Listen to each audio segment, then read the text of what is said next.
Contreras, a quien agradecemos por venir haciendo un esfuerzo a dar esta charla. Él acaba de llegar de París, es egresado de la Universidad Federico Villarreal, con una maestría en la Universidad Católica del Perú. Luego viajó a Francia, donde ha hecho doctorado en la Universidad de París 11, ahora es parte de lo que se llama la Universidad París-Saclay, una de las más grandes universidades de Francia y de Europa. Previamente, después de ello, ha hecho un postdoctorado en Bélgica, ha trabajado en una empresa privada aplicando sus conocimientos de óptica y física, y él nos va a hablar justamente de esas experiencias de trabajo. Me entrevisté hace un año en París. Él está trabajando en el mismísimo centro de París, en el origen de la historia de Francia, una cosa impresionante por el entorno en que trabaja, por lo cual lo envidiamos bastante, y hoy día nos va a hablar sobre sus experiencias en el tema de la investigación. Bienvenido, un aplauso.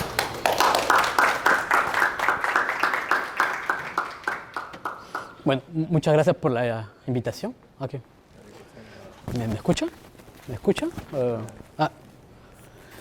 Bueno, muchas gracias por la invitación, Modesto. Siempre es un placer venir a la UNI y poder compartir un poco lo que hago. En este caso, trabajo ya hace 3 años en este instituto, que se llama el Instituto Langevin, de una gran escuela. La escuela es equivalente a la universidad. Se llama el SPCI, la Escuela Superior de Física y Química Industrial, en pleno centro de París, muy conocida porque justamente trabajaron ahí Pierre y Marie Curie, y después otros grandes investigadores como Paul Langevin, que fue el inventor del sonar, por ejemplo, Pierre-Gilles Lejeune, que hizo muchas contribuciones a lo que es cristales líquidos, y es gracias un poco a sus trabajos teóricos y de simulación que hoy en día podemos todos disponer de pantallas, por ejemplo, que están basadas en la tecnología de cristales líquidos, como los celulares, por ejemplo, también. Y también Georges Charpak, que fue el último premio Nobel por la invención de la cámara de partículas, y que hoy en día es un instrumento de medición en el CERN, por ejemplo, para las partículas, ¿no? Entonces, lo que voy a hablar hoy día es un poco un tema que continúa interesándome y un tema bastante activo hoy en día en la comunidad científica, sobre la microscopía óptica de alta resolución o superresolución. La microscopía óptica, como ustedes sabrán, desde el siglo XVII, desde la invención del primer microscopio por los holandeses, ¿no?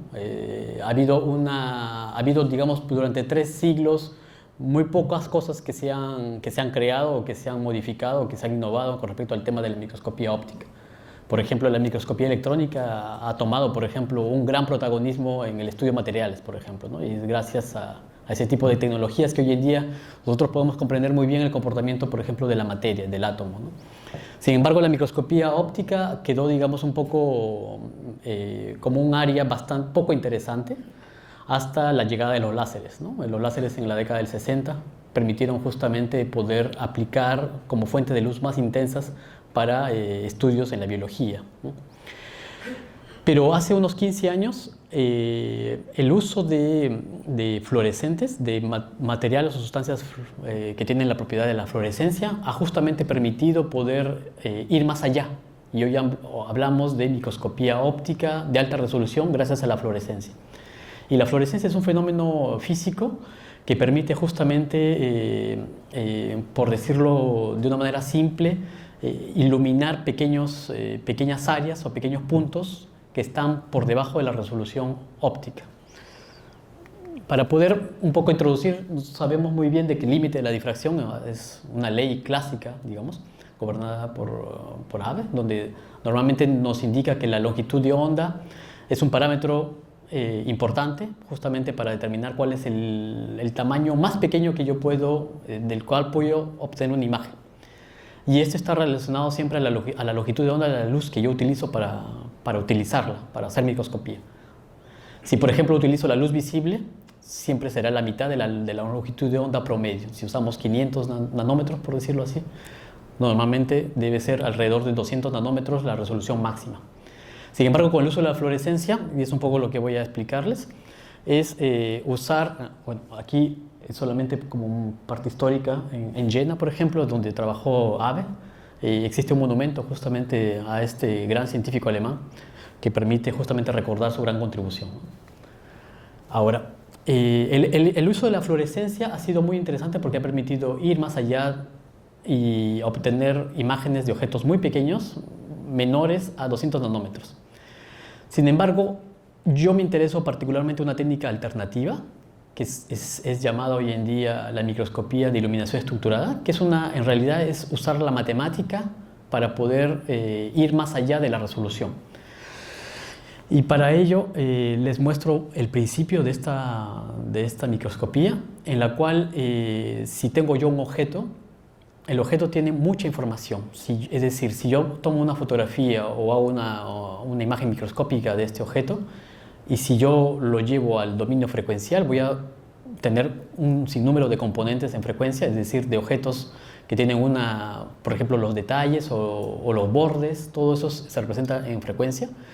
Y esta información espectral me va a ser útil justamente para poder usar el principio de codificar.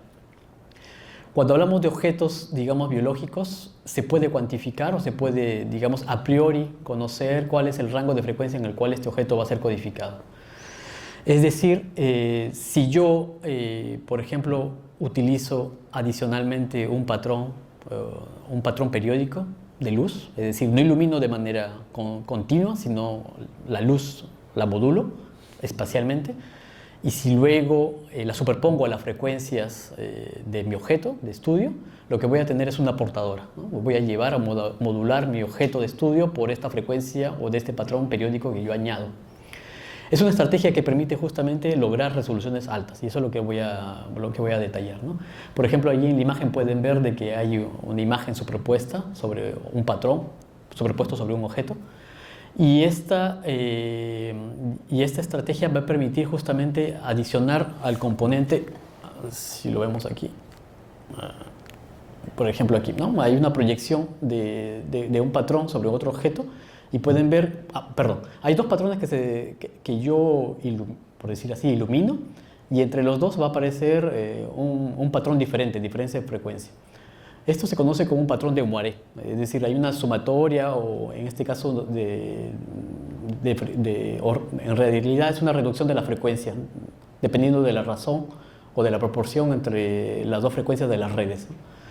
Si yo obtengo esto, lo que voy a ocurrir es que la información la voy a llevar a una banda frecuencial que puede estar de manera lateral, y si yo desplazo o inclino o cambio la orientación de esta red, lo que voy a hacer es empezar a cubrir un área en la cual voy a modular o llevar la frecuencia de mi objeto a diferentes bandas, ¿no?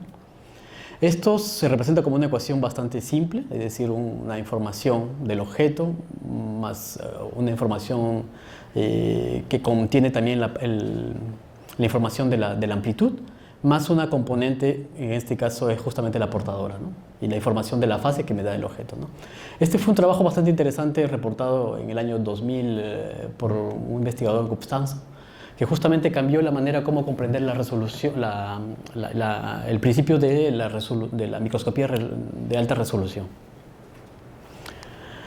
Si lo vemos un poco más en detalle, hay tres variables, tres variables de mi patrón, digamos, puedo descomponerlo como primero, este factor A está relacionado a lo que es la iluminación constante, y luego la iluminación estructurada es ese factor finalmente, ¿no? Si yo hago una conversión en transformada de Fourier, por ejemplo, usando un sistema de conversión bastante simple, puedo ver de que lo que voy a tener, por ejemplo, si lo veo de manera en el patrón de espectro, voy a tener, digamos, componentes aquí FM y SC, que son las componentes que están relacionadas con los parámetros. De tal manera que si yo luego opero la transformada de Fourier, voy a obtener, digamos, componentes adicionales, es decir, la portadora, o la señal o la información del objeto más la frecuencia del patrón periódico, y el otro factor menos la frecuencia del patrón aplicado.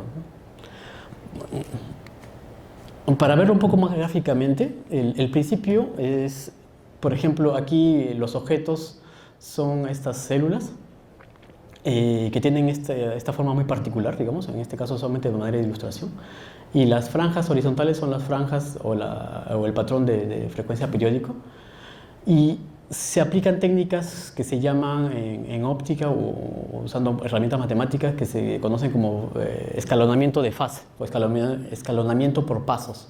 Es decir, se adicionan fases conocidas. Por ejemplo, pueden ver que entre el segundo y el primer patrón hay un desfase, por ejemplo, de pi medio, de 90 grados. De tal manera que si yo aplico una serie de estos pasos, lo que voy a obtener es que el objeto va a quedar multiplicado por esa componente o esa portadora, ¿no? Ahora, si esto lo hago en una sola dimensión, tengo este caso, y si lo hago en las 3 dimensiones o las 3 orientaciones, por ejemplo, puedo ver de que tengo una superposición de franjas en las 2 dimensiones, ¿no? Ahora, lo que va a permitir justamente este desplazamiento de fase, este desplazamiento en las franjas, o finalmente que es la fase, es codificar a su vez la fase del objeto.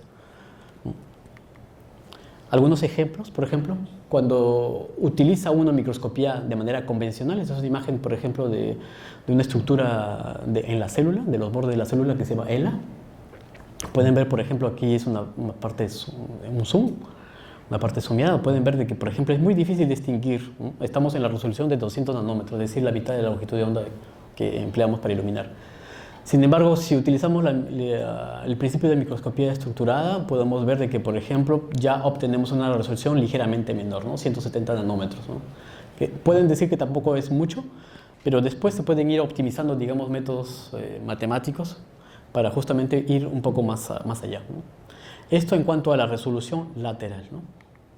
Algunos otros ejemplos, por ejemplo, esto es con microscopía convencional y este es con microscopía de iluminación estructurada. Y pueden ver que determinados objetos tienen, dependiendo de la orientación o la estructura del objeto de estudio, podemos ver detalles que no son posibles con una iluminación constante, ¿no?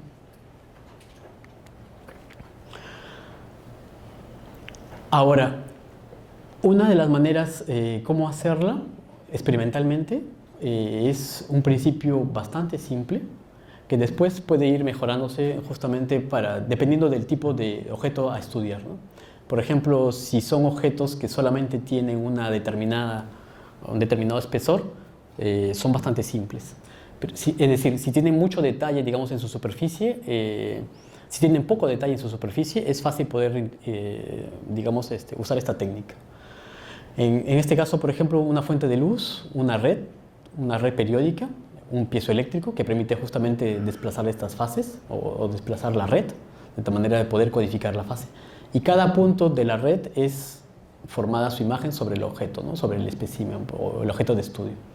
Después, eso es para iluminar, digamos, y el sistema de poder visualizar la imagen es exactamente en configuración inversa, es decir, lo que se conoce como plano conjugado, ¿no? Usar este espécimen o este objeto de estudio como fuente emisora de luz, de tal manera de poder tener exactamente el mismo punto equivalente o correspondiente sobre el plano de la cámara o del detector, ¿no? Obviamente hay una etapa de sincronización, por ejemplo, entre el desplazamiento que yo efectúo de mi red con respecto a la adquisición de la cámara, ¿no? Ahora, para poder obtener imágenes de microscopía y iluminación estructurada, solamente bastan hacer 3 imágenes, es decir, solamente desplazar 3 veces o 2 veces mi red, de tal manera que yo tenga 3 imágenes diferentes. Esto permite, por ejemplo, ir a sondear en la dirección de profundidad o en la dirección Z, por ejemplo, del espécimen, ¿no? Si uno lo ve con microscopía convencional, es un objeto como este, pero si uno desplaza la red, puede ver detalles, ¿no? Esto es cuando los objetos digamos, tienen detalles, por decirlo así, de frecuencias bajas, ¿no? Por ejemplo, aquí en la zona central pueden ver que es un objeto donde cuales las retículas, por ejemplo, la separación, son bastante grandes, pero sin embargo en los bordes es muy difícil poder distinguirlos, ¿no? Si uno ve de manera un poco más detallada cómo se propagan, por ejemplo, los haces, es exactamente la misma configuración, pero un poco más detallado. Pueden ver que, por ejemplo, cuando uno hace incidir un haz colimado, lo que voy a tener es el fenómeno de difracción, es decir, porque la red va a difractar la luz. Y lo que voy a tener es justamente que hay haces que van a un poco desviarse del eje y luego todos ellos van a interferir o van a iluminar sobre el objeto, ¿no? De tal manera que este objeto, que llamamos objeto 3D porque tiene un determinado espesor, este objeto, la fase de la superficie va justamente ser el parámetro que va a ser codificado por la frecuencia de la red que yo empleo, ¿no? Obviamente que hay una correspondencia entre el paso, entre la frecuencia de la iluminación y la resolución con la cual yo puedo obtener, ¿no? Después, el sistema de iluminación para reconstruir el objeto es el equivalente exactamente a hacer la imagen sobre el plano de la cámara, ¿no? Entonces, en este caso, la resolución lateral, por ejemplo, usando el principio de microscopía de iluminación estructurada, se reduce a 100 nanómetros, lo cual es bastante bueno para una aplicación en biología, ¿no? Es 2 veces mejor, digamos, que la microscopía convencional. Sin embargo, la resolución axial, usando este principio, solamente una red, digamos, es del orden de 400 nanómetros. Es decir, no puedo sondear muchos detalles en la dirección de propagación de la luz. Es justamente ese problema que nos ha interesado, de poder mejorar justamente la resolución axial a través de una versión modificada. Ahora, la microscopía de iluminación estructurada es una microscopía que es bastante conocida, de hace varios años ya, o hace 20 años, y existen sistemas comerciales justamente bastante simples de usar, y por ejemplo hay empresas como Leica o Olympus que implementan estos sistemas que desplazan con un sistema motorizado esta red, de tal manera que pueden sincronizar la adquisición de la cámara con el desplazamiento de la red. Esta técnica, como les decía, se llama escalonamiento de pasos o escalonamiento de la fase, ¿no? Si uno lo ve en imágenes, es una imagen original, digamos, sin las franjas, y luego proyectada con las franjas, y luego 3 imágenes diferentes, y de tal manera de poder obtener, digamos, una imagen. Esta es una imagen, digamos, ya deconvolucionada, es decir, procesada a partir de la información de estas 3 primeras. Y uno puede ver de que, por ejemplo, hay detalles que no se aprecian ver en una imagen microscópica convencional, ¿no? Depende, obviamente, del objeto, ¿no? Sistemas comerciales, como les decía, empresas japonesas, Leica, que son sistemas bastante costosos y que son módulos que se añaden a un microscopio confocal, por ejemplo, ¿no? Ahora, ¿cuál es nuestra propuesta? Es lo que nosotros llamamos una microscopía de iluminación estructurada pero modificada. Este proyecto, bueno, esta idea empezó porque yo empecé a colaborar con una empresa en Bélgica que desarrolla diferentes instrumentos en óptica orientadas justamente a la industria oftálmica particularmente. Y esta empresa ha ganado, bueno, es en el marco de un proyecto en el cual yo me inserto, y la idea es justamente ir a sondear objetos que tienen un gran detalle en la superficie, es decir, con resoluciones menores a 400 nanómetros. Si usando, digamos, microscopía de iluminación estructurada convencional no es posible, porque no alcanzaríamos a ver esa resolución. Podríamos usar, por ejemplo, otras técnicas como microscopía de confocal o microscopía STED, que son técnicas que también hoy en día se usan, pero que son técnicas bastante complicadas o complejas porque no son adaptadas a la industria. Entonces nosotros pensamos de que después tuvimos una idea para poder modificar este principio y usar una configuración ligeramente distinta a la convencional. El principio está basado en ya no usar toda la iluminación y todos los órdenes de difracción, sino solamente usar 2. Cuando uno tiene Aquí hay en una etapa anterior viene la red de difracción, y la red de difracción por lo general tiene 3 órdenes básicos, pueden tener más, pero lo que nos interesa son los 3 primeros. De tal manera que nosotros en este caso hemos filtrado y hemos dejado solamente pasar los dos, el orden 0, que va sobre el eje óptico, y el orden más 1, por decirlo así. De tal manera que estos dos haces, usando un objetivo de microscopio de determinada apertura numérica, van a incidir sobre un plano de un objeto. Esta línea continua azul es la superficie del objeto. Y estos dos haces, a la vez que van a incidir sobre un punto, van a generar un patrón de interferencia en una escala muy pequeña. Y es el principio que les muestro aquí, ¿no? Lateralmente, seguimos conservando la resolución convencional, es decir, el orden de 150 o 100 nanómetros, es un orden en el orden de 100 nanómetros. Sin embargo, en la resolución axial, lo que hemos hecho es ganar al tener el patrón de interferencia. Es decir, si yo hago un scan o un barrido en la dirección, en este caso la dirección Z, lo que puedo ver es que inicialmente es una imagen amplificada esta, ¿no?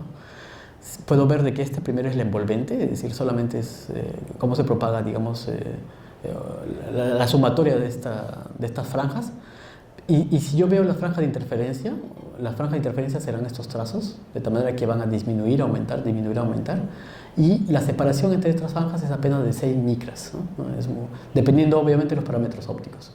Si uno ve las imágenes, por ejemplo, una imagen, pueden ver de que ahí, por ejemplo, el patrón está, se pueden ver las líneas que están muy, muy apretadas a una determinada posición, y sin embargo en el foco pueden ver de que aparecen justamente detalles mucho más precisos, ¿no?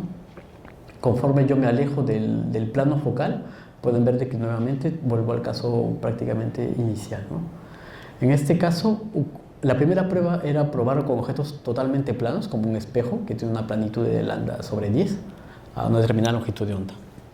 Ahora, el interés era poder hacerlo con objetos en la industria. El montaje es bastante simple. Una fuente de luz infrarroja, porque depende de la aplicación, porque en este caso era unos implantes intraoculares, y un sistema de óptica, estos son microscopios, ¿no? Es exactamente el mismo principio, ¿no? Como pueden ver que es bastante compacto. Después pueden ver aquí que es el objetivo de microscopio, y luego la cámara, ¿no? Es una cámara que permite obtener aproximadamente 500 imágenes por segundo, es bastante rápido, ¿no? Ahora, si uno ve el esquema, el objeto se coloca en la parte inferior, el objetivo en microscopio. Después, para poder hacer el escáner, hay obviamente un piezoeléctrico que desplaza el objetivo en microscopio, y que la precisión tiene que ser del orden de los nanómetros. Y después un sistema de formación de imágenes con un tube lens y la cámara, ¿no? Esta fue eso corresponde a una foto de una versión preliminar a la versión final, ¿no? Para poder obtener el método es algo que se conoce, es un método matemático basado justamente en la transformada de Fourier para objetos en 3D, ¿no? Fue reportado hace muchos años, hace ya 30 años, por un japonés que se llama Takeda, y que él permitió justamente hacer toda una secuencia de procesos matemáticos justamente para poder codificar o poder extraer la fase, ¿no? Por ejemplo, a partir de un interferograma hay una etapa de preprocesamiento. Después la transformada de Fourier, un filtro. Después hay una codificación en valores de fase, lo que se conoce como desenvolvimiento de la fase, y finalmente los valores de la fase que se obtienen, ¿no? Y por ejemplo, de un objeto que inicialmente tiene los picos, como decía así, en el espacio frecuencial, solamente lo que nos interesa es justamente una componente, ¿no? Lateral. Y a partir de la componente lateral se hacen todas las etapas y se obtiene la forma del objeto. Esto permite obtener, bueno, aquí algunos resultados experimentales, por ejemplo con 53 imágenes, una imagen original, solamente muestro una. En el espacio de frecuencia se pueden ver que solamente existen los 3 órdenes, el orden 0, el orden más 1, el orden menos 1 en el espectro de Fourier. Y luego de procesar, usar el método de Takeda, se puede ver de que la iluminación no es constante, quiere decir que hay una variación en la fase, y finalmente se puede obtener la superficie. Eso es lo que lo muestro. La ventaja de esta técnica es que el tiempo de adquisición y análisis es inferior a 60 segundos. Es bastante rápido para poder hacer en aplicaciones en biología, sobre todo si queremos ver procesos dinámicos. Por ejemplo, para un objeto plano, pueden verse de que si se hace un escáner solamente en la profundidad, un rango de 5.2, o sea, no es mucho, se puede obtener de que la resolución después de un ajuste es apenas de 13 nanómetros, ¿no? Para un objeto plano. Un objeto que es supuestamente perfectamente con una planitud bastante alta. Para un objeto real ya es un poco diferente, pero este factor aumenta o reduce, para un objeto real un factor de 10, ¿no? Un factor de 10 sigue siendo mucho mejor a la microscopía de iluminación convencional, ¿no? Que era de 290 nanómetros. O 290 nanómetros. Ahora, este mismo principio se puede usar también con otras técnicas, se pueden combinar con, por ejemplo, técnicas de microscopía de contraste o de interferencia, métodos que se llaman que permiten no solamente obtener la información de la fase, sino también el valor y autorreferenciado. Bueno, es un poco, este trabajo fue reportado apenas hace 2 años y son sistemas bastante simples, como pueden aprender. Ahora, obviamente el sistema, hay un gran interés justamente en hacerlos mucho más rápidos y usando moduladores, por ejemplo, espaciales de luz, que son moduladores que hoy en día existen en los proyectores de video, que permiten justamente hacer esta proyección de franjas de manera muy rápida y automatizada. Es decir, yo puedo programar rápidamente mis secuencias de patrones y puedo hacer la proyección de franjas en el orden de 100 imágenes por segundo, ¿no? Algunos resultados, por ejemplo, usando esa técnica ya de iluminación estructurada adicionando la técnica de contraste de interferencial por diferencial, pueden ver que, por ejemplo, se pueden lograr detalles que no son visibles simplemente usando la técnica de contraste, ¿no? Por ejemplo, aquí muestra muy bien un ejemplo en configuración lateral, ¿no? Depende obviamente del objeto, ¿no? En este caso son objetos bastante grandes y en este caso son objetos principalmente estructuras biológicas donde la información es principalmente la fase y no la amplitud. No solamente se puede usar en biología, sino también, por ejemplo, aquí en la UNI yo sé que trabajan en bastantes materiales y esta técnica también puede ser usada justamente para monitorear, por ejemplo, la topografía en el orden de la nanoescala, ¿no? Hoy en día hablamos mucho de materiales nanoestructurados o sistemas bastante pequeños. Y esto, por ejemplo, ha sido un trabajo reportado hace 3 años ya, en donde con el uso de un simple microscopio, se puede usar un sistema de proyección. Pueden ver que el sistema de proyección es exactamente como un sistema de redes. Y obviamente con un sistema óptico se hace, digamos, el filtrado y se deja pasar solamente el orden 0 y el orden +1. Y estos dos que van a interferir acá a través de la red van a permitir justamente hacer un filtrado espacial, ¿no? Bueno, eso era lo que quería hoy en día comentarles.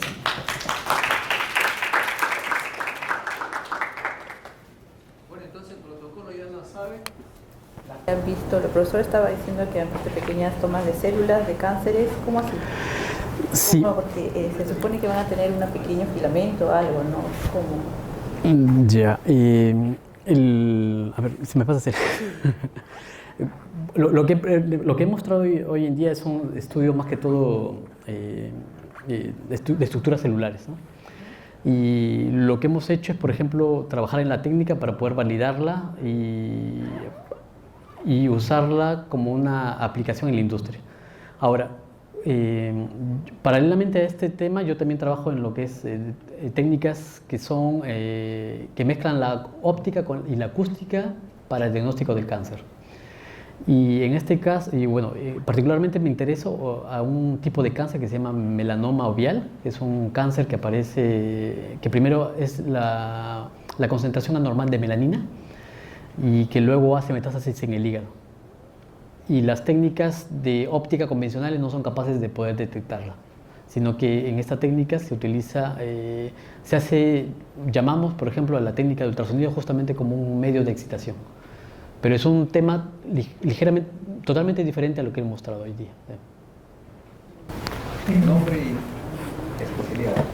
Hugo Guzmán, soy biólogo interesante escucharme. Quería preguntarte sobre la técnica de DIC mejorada. ¿Qué tipo de láser usaban ahí? Porque supongo que no entendí bien si usaban en ese momento fluorocromos o era observación en campo claro. Como vi en el gráfico que utilizaban un láser, entonces quería saber más o menos qué tipo de láser utilizaban. Ya. Bueno, sí. Bueno, en el caso de las imágenes que mostré del DIC, bueno, la iluminación es infrarroja, porque cuando se utilizan medios biológicos tiene que ser infrarrojo. Y son fuentes coherentes, ¿no? Sí, o sea, un láser, ¿no? Sí. Ahora, el hecho de usar la microscopía, la iluminación estructurada, ayuda justamente a poder mejorar la resolución del DIC, ¿no? La microscopía por contraste. Sí, es eso. Muy bien. Un aplauso para el profesor. Gracias. Entonces, este domingo...